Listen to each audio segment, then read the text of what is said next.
I get it in. But here is my live oak, my southern live oak.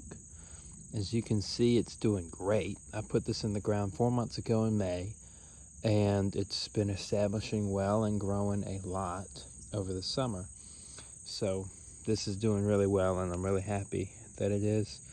I'm really excited to see how it does. I'm sure it'll be, I'm sure it'll do great here. So yeah, there's that. These oleanders up here are getting big too. Check them out. There's one. They've been flowering all summer ever since I've had them, so it's pretty great. I've got two. They've grown a lot, so quite nice. But before we go over yonder ways, check out the size of that windmill. I've seen a few of these around town actually, and it might surprise you, but these are, I've seen probably half a dozen of these windmill palms, including mine, around town. Well, not including mine rather, because I've got 3. I've seen about 6 around town, and they look good. Like, they don't look trashy. Even I've seen one that was shade grown under a big tree, and it was probably twice as big as this one is. So that's about 6 feet, because this comes up to my waist, and I'm 6 feet, and I'm 6 feet, so that's 3. So this thing's about 3 feet, all inclusive, and it looks really good. I mean, check out that. Like, it's been growing like mad this summer, and it's really started to look full and really started to look quite good. So I'm very pleased with it, no doubt. It champed through winters and all that, with little to no issue. And there's the dog. We got the cannas growing good here. Mexican fan palm doing something weird. I don't quite know what it's doing, but it's been growing, so that's important. But it got, it saw 16 degrees last winter. That was the coldest it saw, and that was in January, I believe. And it kind of sunned it, like it was, it pushed this out, and, then it kind of grew out, the rest of it over the summer. So who knows how mild or cold of a winter we'll have this year, but more cannas doing good. My Mediterranean fan palm can't look better.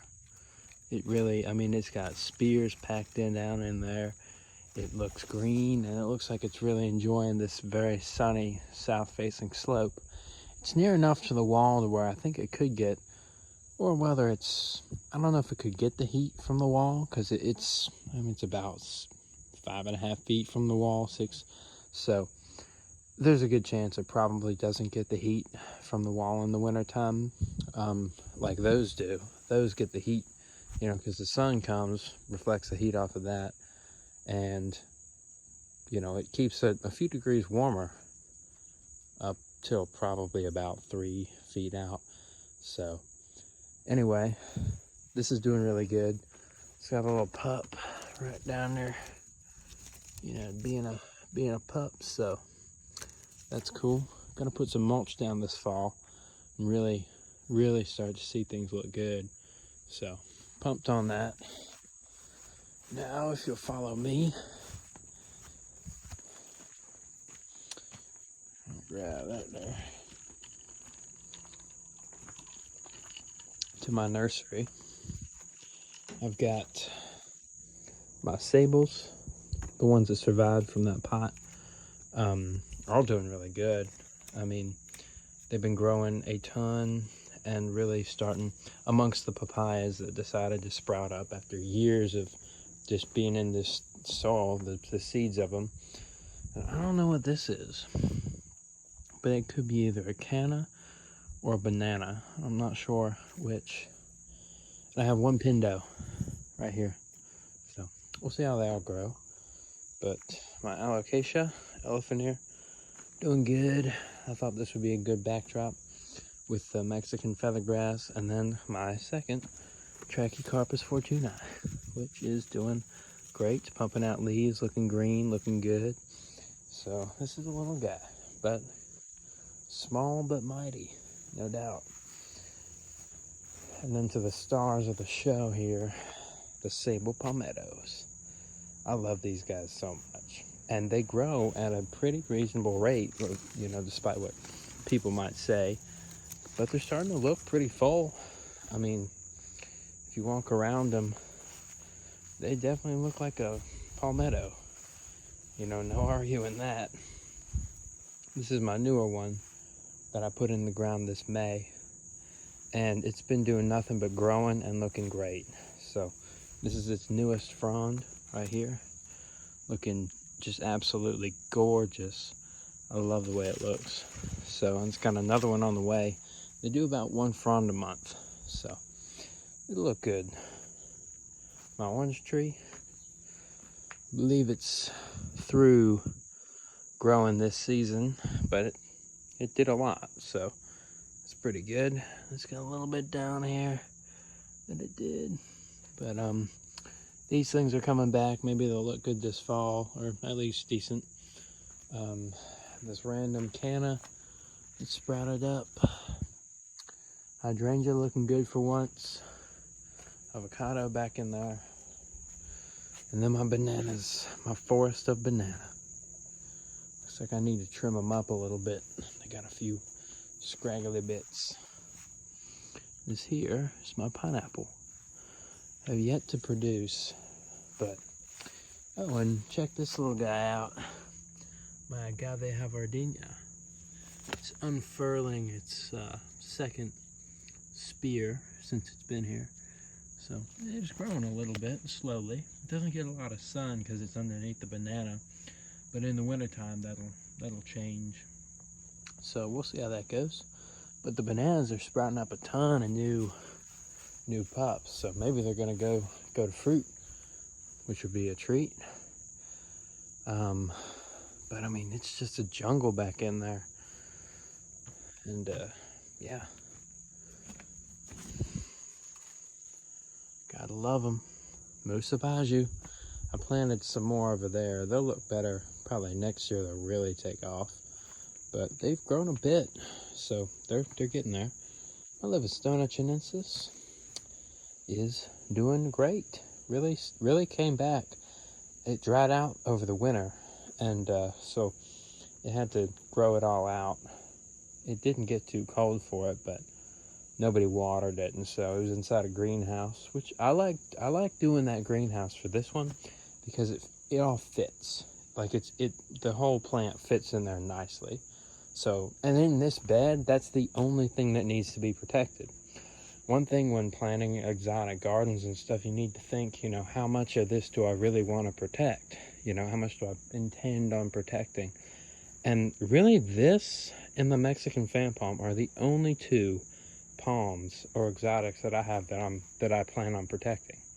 I don't plan on protecting the palmetto unless it gets like super cold, like unnaturally cold. If it gets below 10 degrees, I'll put some lights around the sable and I might wrap it up. But that's it. And that's really all you need to do for sable palmetto around here, which I don't know why people don't have more of these, because they're incredibly hardy. They're hardy to the East Coast climate. You know, they can take snow and ice and heat and drought and everything that the East Coast has to throw at them. And they're incredibly hardy, you know, hardy palm. And, you know, only 3 hours away from here, you'll see mature specimens. So they're honestly a good bet. The only thing that you would need to do for these is put a few Christmas lights around them and wrap them up, maybe, if it gets below 10. And, you know, even then, some people say that they're hardy to 7B, so you really wouldn't need to do it at all around here. Most, like, 99% of the time, you would not need to, you know, protect them at all. It got to 10 degrees last winter, and this one was in the ground. You know, it had only been in the ground since October, and in January we had some ungodly temperatures and some really heavy snow and ice, and it was nuts, man.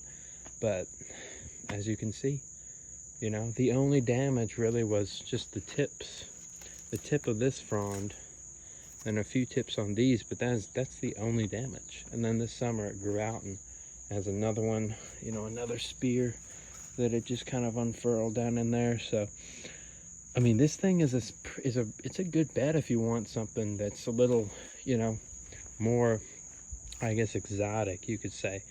But it's a good bet. Sable palmetto for the win, you know. So it's my 2 cents on those. But again, with the protection thing, I mean, you do kind of have to plan your garden around what you want to protect and what you don't. And you want to have, like, you know, maybe 20% that you protect and 80 that you don't, to have a kind of, to make it, you know, reasonable amount of work for you.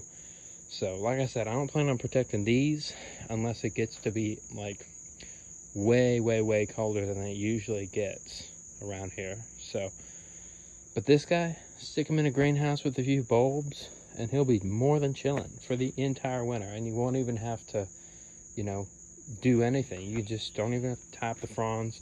I don't like tying them up because they got these needles down in there and it gets all messy, and there's 3 of them, so it's kind of wide and it's tough. So it's just really easy, you know, stick a greenhouse over them, a few lights in there, and they're more than chilling. So that's probably the best bet. And I have my little pear cactus. There's a lot of cacti around this town, I've noticed. Charlottesville, Virginia, a lot of cacti, prickly pear, just all sorts of different ones, smaller ones. But yeah, I mean, this is pretty much it. Little view from back in here.